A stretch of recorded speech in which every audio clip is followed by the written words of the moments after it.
संग दिलवो ले जा रुमाल में, एगो चुमवो ले जा गाल में, संग दिलवो ले जा रुमाल में।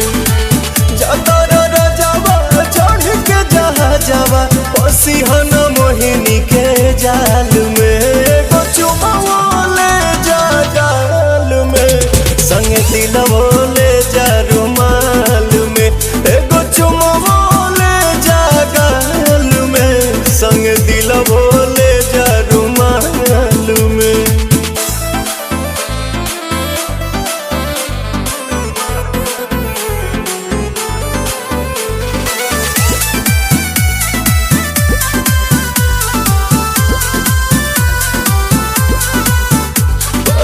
चरा प हमरा तू सायन पिया, कोनो दोसरा प मर बनलायन पिया।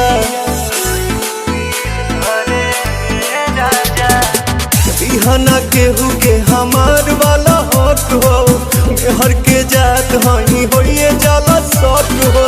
सातो बचनवा न भोले हो सजनवा, लजिया बचैहा हर हाल में, एगो चुमवो ले जा गाल में, संगे दिलवो ले जा रुमाल में, एगो चुमवो ले जा गाल में, संगे दिलवो ले जा रुमाल में।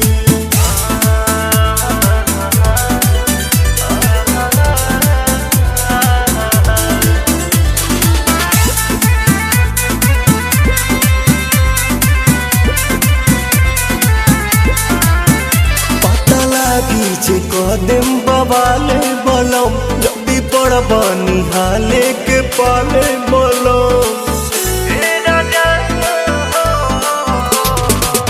आँखी में हमारा जे आवे दे बयासु, खालिम जहरिया ए पवन प्रियांसु। कमे कमाई हो या निमन से रही, आवे बदला नहीं